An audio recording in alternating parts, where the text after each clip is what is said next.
महाराष्ट्रात ठेवताच पाय, समोर दिसला माझा विठुराय. लक्ष वेधून घेतले त्यांनी, एकटाच उभा होता एकासनी. रूप देखणा वाटला, जणू त्याने माझ्या मनातील भावच ओळखला.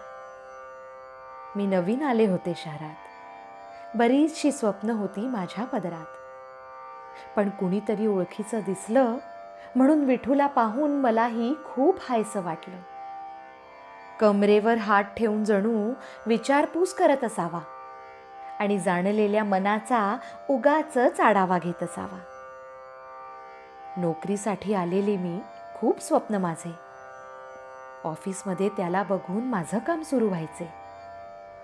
रोजच्या बातम्यांमध्ये त्याची देवाणघेवाण बघायचे.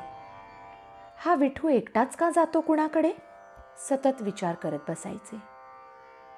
मंदिरात तर मी जोडीने उभा पाहिला, इथेच कसा काय हा विठू एकटा उभा राहिला.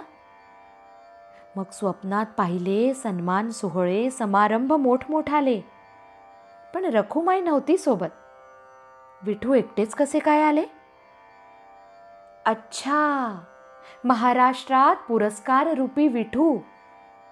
पण यांनी असे काय विशेष काम केले की विठुरायाच्या मूर्तीला स्वतः सोबत नेले. भली मोठी प्रतिमा त्याची मनात घर करून गेली आणि मीही काही अशी कामगिरी करावी हा विचार माझ्या मनात कोरून गेली. उगाचच अनावधानाने मीही हात पुढे केला.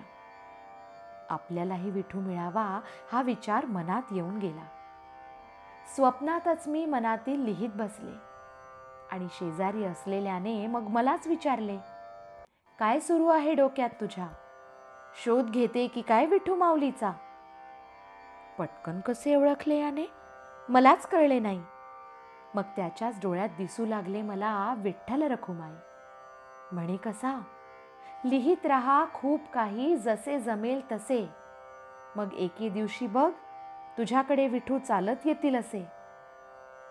मग ठरवलं की त्यासाठी लिखाणाचा अट्टाहास करावा आणि कसंही करून तो विठू एके दिवशी माझ्या घरी यावा आणि कसंही करून तो विठू एके दिवशी माझ्या घरी यावा.